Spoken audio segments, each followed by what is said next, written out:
Today is Good Friday. That's what we call it in England, and it's the day that we remember the importance of the cross, of the death of Jesus, and we look forward to Easter Sunday, the resurrection. Interestingly enough, this week has been an unusual week for me. People think of it as Holy Week sometimes in the UK. It's a week leading up towards Easter in the church calendar, but this week has been particularly significant for us in a very mundane kind of way.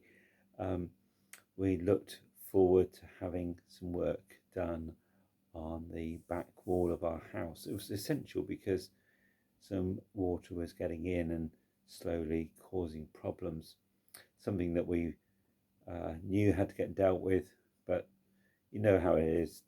It takes time. You put things off, you try and get the right person to do it.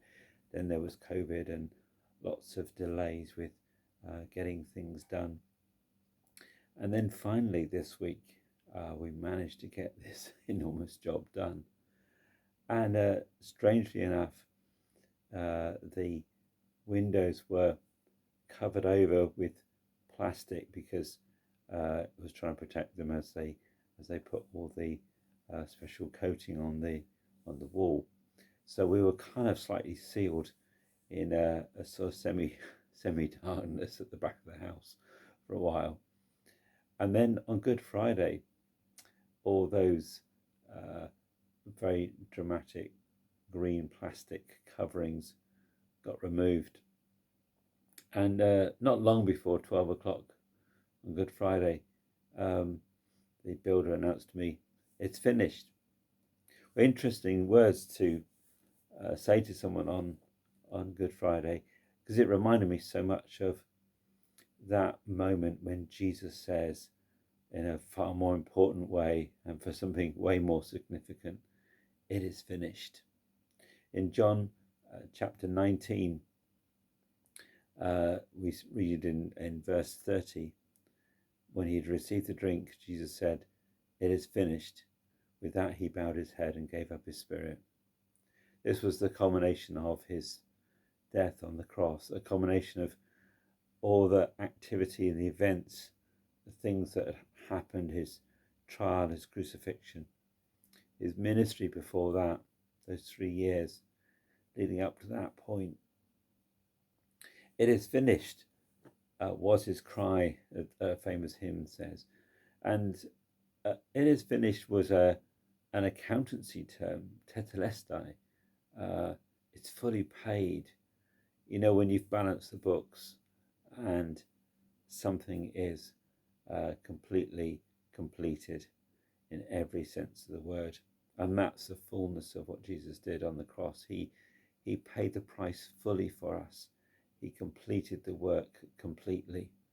He did everything that the Father had asked him to do in complete obedience. He took on himself the punishment for our sins, for all that was wrong, so that we could see a redemption, a healing, a restoration, a forgiveness from God.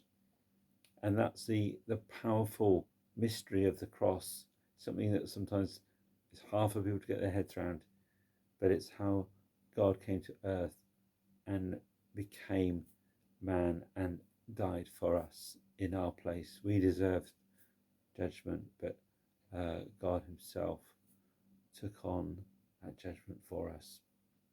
We look forward to Easter Day, look forward to the resurrection. Resurrection is that ultimate declaration of God's power over death, over the impact, the effects of this brokenness that leads to death and destruction, and that he overcame, he rose from the dead and overcame. And that's another story for Easter Sunday. But for today, for Good Friday, I just want to mention those 3 critical and earth-shattering words that Jesus finally said on the cross: "It is finished."